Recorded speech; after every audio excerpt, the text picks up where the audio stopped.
Bismillahirrahmanirrahim. Assalamualaikum warahmatullahi wabarakatuh. Alhamdulillahilladzi faddalana ala katsirin min ibadihi al-mu'minin. Asyhadu an la ilaha illallah wahdahu la syarika lah. Wa asyhadu anna Muhammadan 'abduhu wa rasuluhu wal mab'uts rahmatan lil alamin. Allahumma shalli wa sallim wa barik ala sayyidina Muhammadin wa ala alihi wa sahbihi ajma'in. Amma ba'd. Bapak Ibu jemaah masjid Al-Hidayah yang dirahmati Allah Subhanahu wa taala. Alhamdulillah kita bersyukur subuh hari ini kita dalam kondisi sehat walafiat dan bisa diizinkan oleh Allah Subhanahu wa taala laksanakan sholat subuh berjamaah lalu kemudian ngaji bersama insyaallah. Semoga ini dinilai pahala oleh Allah. Diberikan sebagai pahala jihad tentang kumpulan hak-hak kita, hak-hak diri kita, hak-hak ibadah kita, dan hak orang lain kepada kita.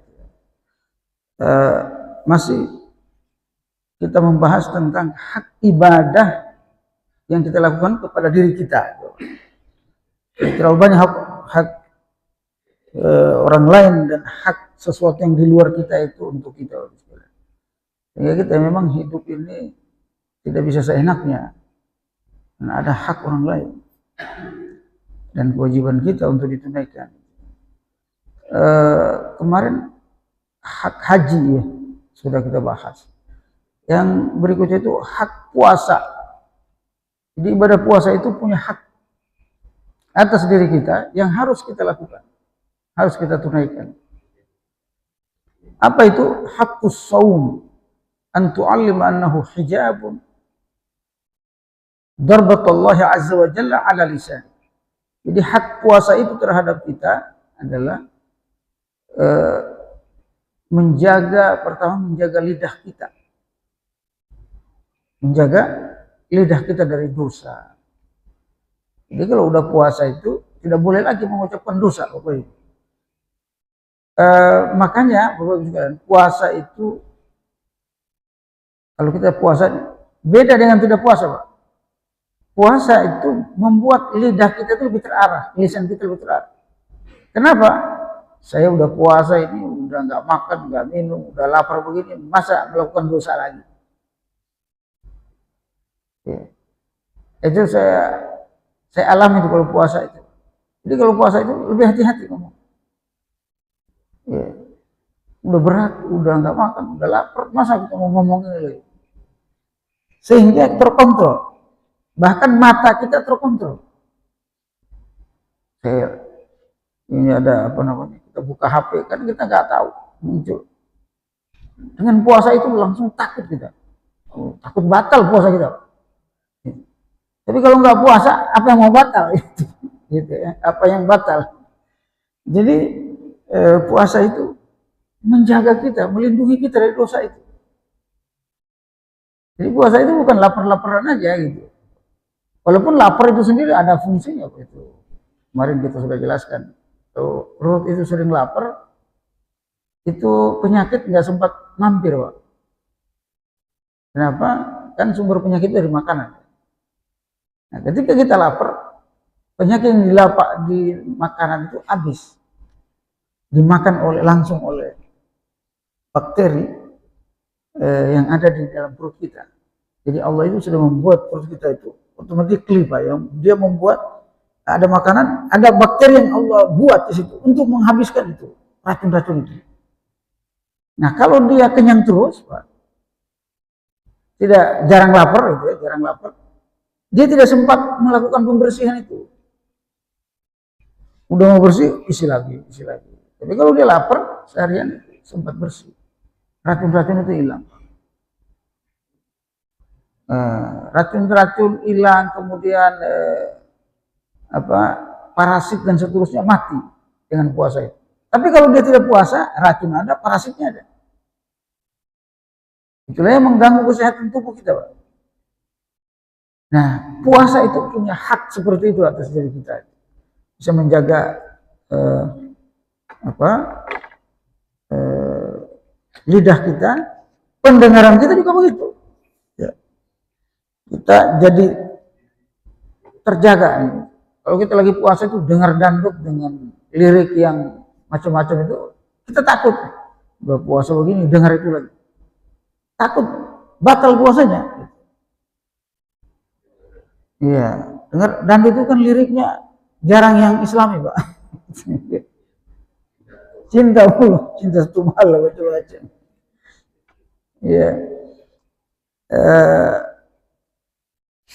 Nah ini Bapak sekalian, dengan puasa itu membuat kita menghindari itu. Luar biasanya puasa itu. Menjaga mata, menjaga perut. Ya, perut tidak boleh kita makan. Itu tadi, sehat perutnya. Wa farjika liyastu kabihi minan. Demikian juga menjaga tentunya kemaluan, ya, menjaga faraj. Sehingga kita terlindungi dari api neraka jahanam. Saya sudah pernah bahas di sini Bapak sekalian, para salafus saleh itu membahas pentingnya lapar dalam kehidupan dunia. Sudah kita lewati itu. Nah, sedikit saya ulangi itu, para ulama itu lapar itu biasa dalam hidup. Para salafus saleh. Mereka kalau sudah sehari itu kenyang banget, itu dosa besar. Udah merasa dosa besar. Sehari kenyang, kebanyakan makanan, itu sudah merasa dosa besar.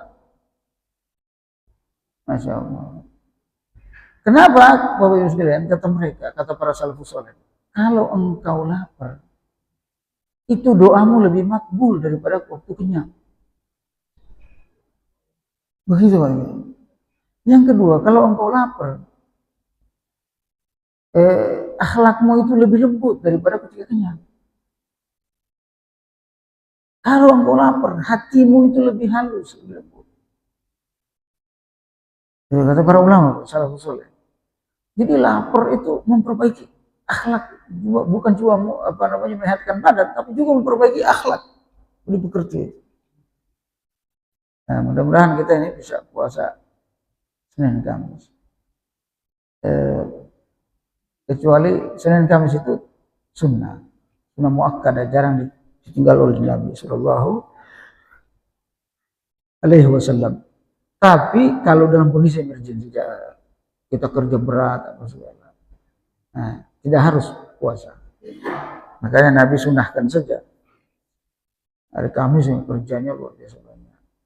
Kalau kita puasa bisa membuat karena terlalu banyak tenaga kita keluarkan, bisa berbahaya bagi badan kita. Terlalu lapar juga nggak bagus Pak. Makanya buka puasa itu ya, lapar itu sehari saja. Makanya haram berpuasa disambung. Puasa lagi malamnya puasa, haram. Harus berbuka. Jadi syariat ibadah yang Allah berikan kepada kita itu udah seimbang banget. Tak boleh kita terus-terusan puasa itu. Berbahaya bagi badan. Kalau kita itu ibadah kita itu memang sesuai tubuh kita. Disetting oleh Allah sesuai tubuh kita. Ibadah-ibadah itu. Sholat, begitu juga sholat. Jadi puasa itu memiliki hak pada tubuh kita ya, apa yang harus kita lakukan. Fa in tarakta shaum kharaqat sitrallahi alaik. Penulis kitab ini mengatakan kalau kita itu sering meninggalkan puasa, kharaqat sitrallahi alaik. Lepas perlindungan Allah itu lepas dari kita. Puasa itu memberi perlindungan kepada kita. Perlindungan dari syaitan tentunya, perlindungan dari penyakit. Ketika nggak puasa, lepas perlindungan. Semoga kita diberikan kemampuan untuk berpuasa ya. Minimal puasa Senin Kamis ya. Kalau Ramadan udah biasa ya. Ibadah yang kedua yang punya hak atas diri kita itu adalah as-shadaqah. Ya, shadaqah. Infak sedekah. An tu'allim annaha sakhruka 'inda rabbik azza wa jalla. Wa wadi'atuka allati la tahtaju ila al-ishhad 'alayha. Wa kunta bima tastawdi'uhu sirran awthaqa minka yastawdi'uka 'alaniyah. wa tu'allimu annaha tadfa'ul bala. Jadi sedekah ini Bapak Ibu sekalian dirahmati Allah, hak sedekah itu adalah kita menunaikan hak kita kepada orang lain. Sedekah. Menunaikan kewajiban kita kepada orang lain.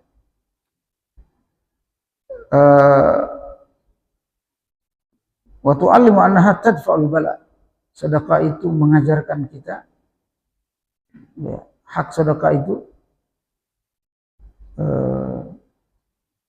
mengeluarkan harta kita, ya, pikiran kita, waktu kita untuk Allah SWT.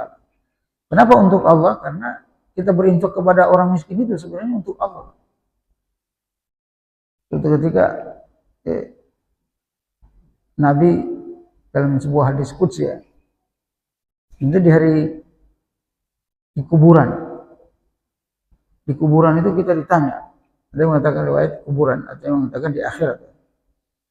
Kenapa kamu tidak menjenguk aku ketika di dunia? Itu Allah itu nanya, kenapa kamu tidak menjenguk aku waktu di dunia?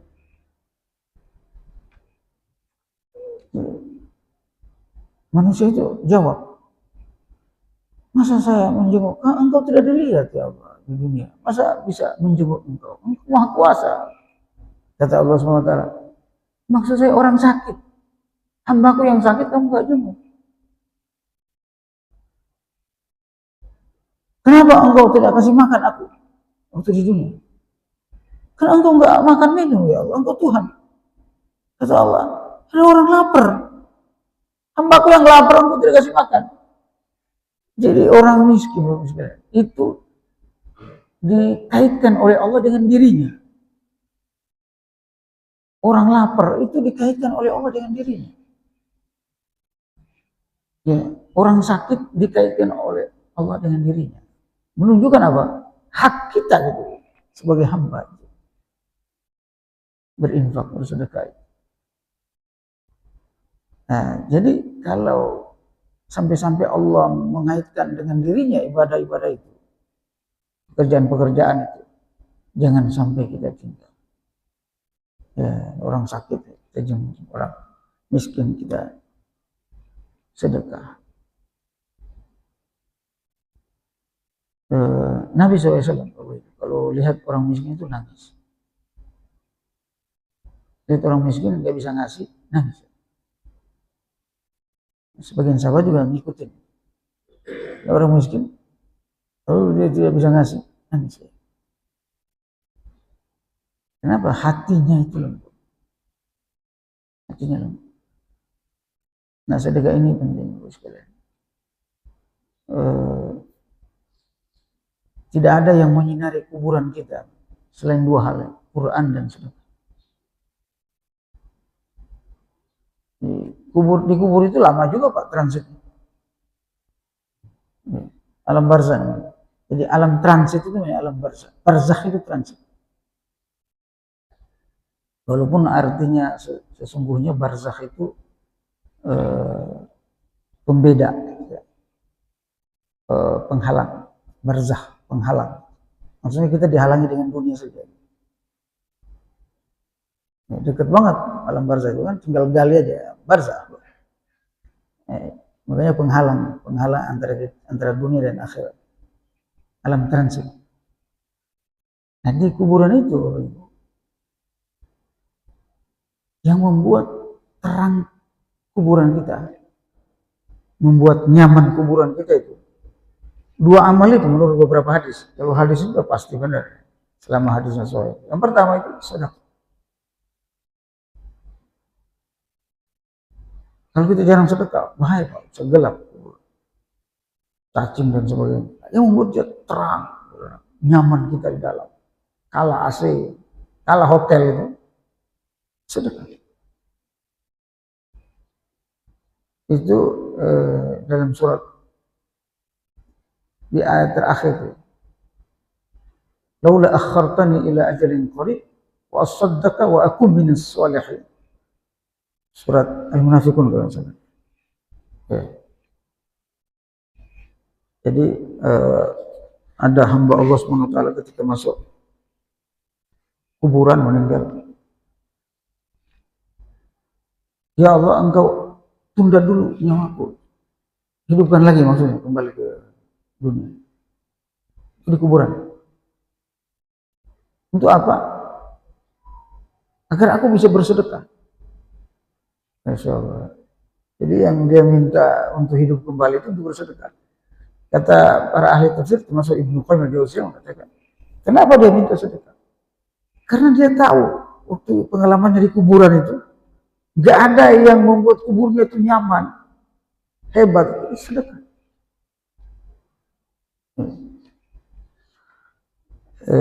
Jadi, nah yang kedua itu baca Quran.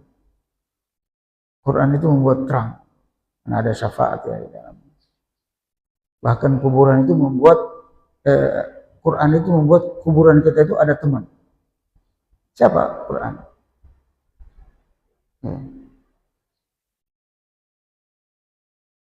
Saya sering menyampaikan begini sekarang ke beberapa jemaah masjid, di beberapa pengajian saya.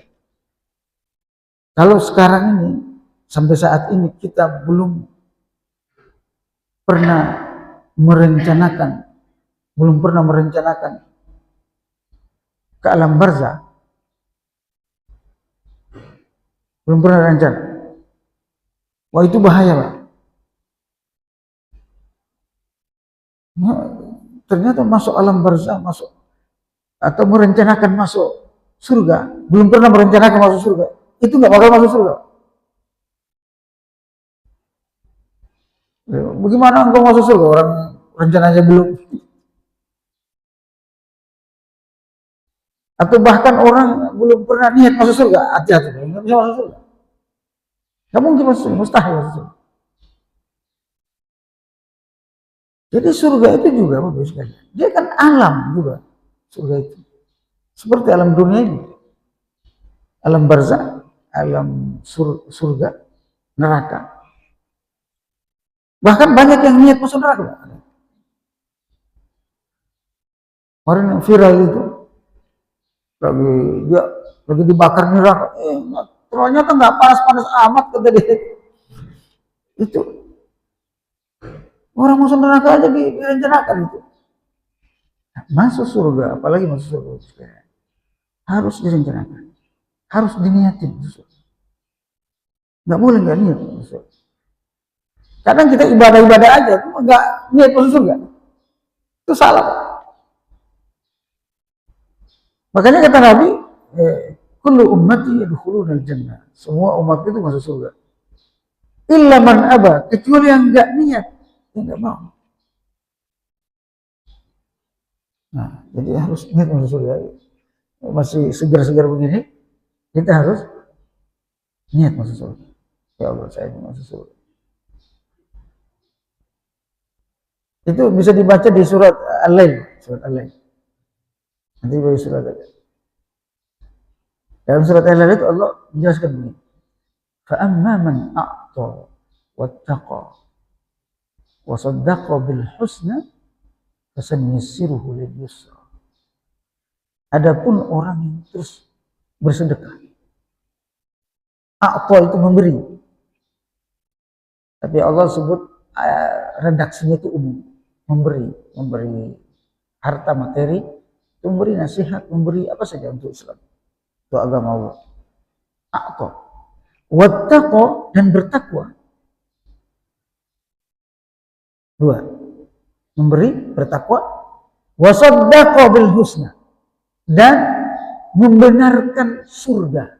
Al-husna itu surga maksudnya. Yakin sama surga. Niat banget masuk surga itu. Fasanuyassiruhu lil yusra. Maka kami akan mudahkan dia masuk surga itu. Dia harus niat,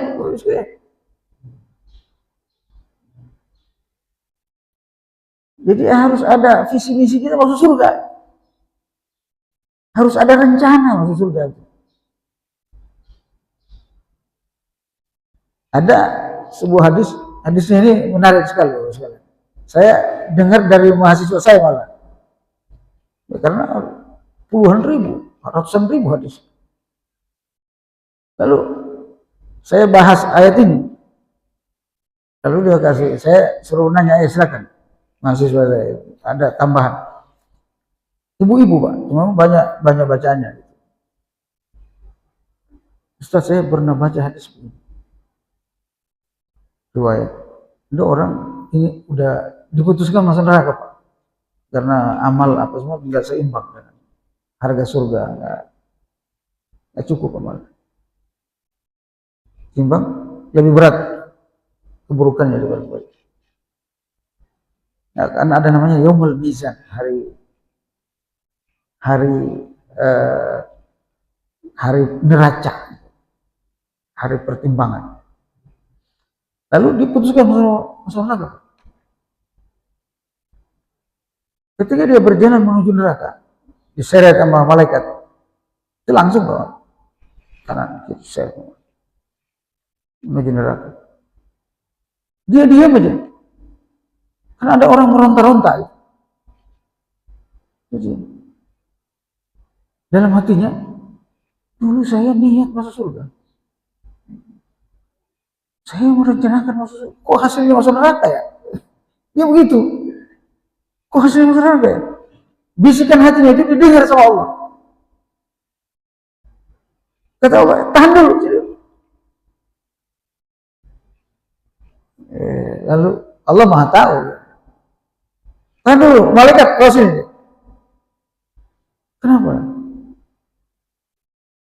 Benarkah kamu dalam waktu hidup di dunia, kamu ingin sekali masuk surga dan niat masuk surga, pernah niat masuk surga? Betul ya Allah. Makanya saya heran, kok saya masuk neraka. Apa kata Allah Subhanahu wa taala? Wahai malaikat, lepaskan dia, masukkan ke dalam surga.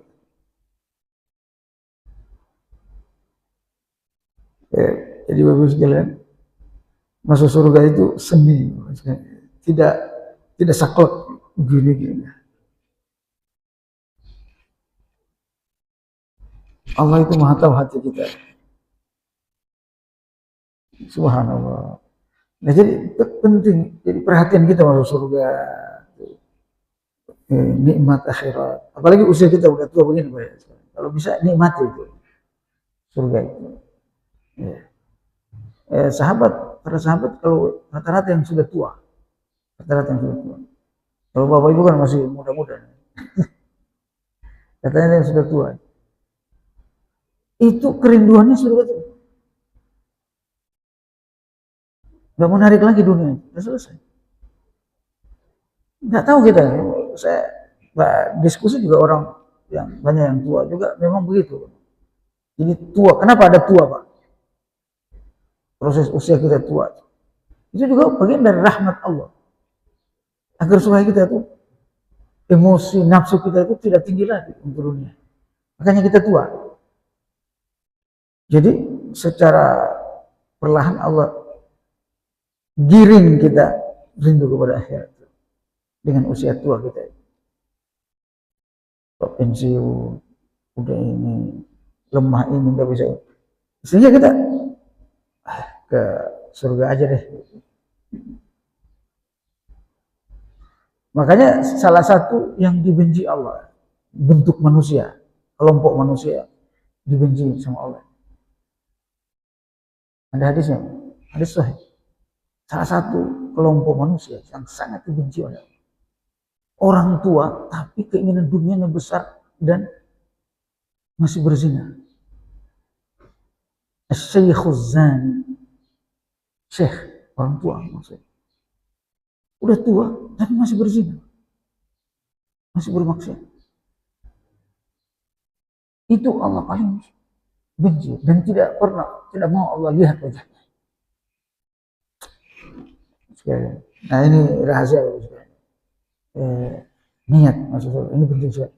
Niat masuk surga, rencana masuk surga, buat perencanaan masuk surga. Jangan ya orang masuk surga kebetulan. Jangan masuk kebetulan. Ya, kayak tadi itu ya, sudah digiring itu kebetulan masuk surga karena masih dilihat hatinya. Jadi kita rencanakan. Sehingga semua amal kita itu menuju surga. Tutup dengan doa. Kafaratul majlis. Subhanakallahumma hamdik. Asyhadu an la ilaha illa anta astaghfiruka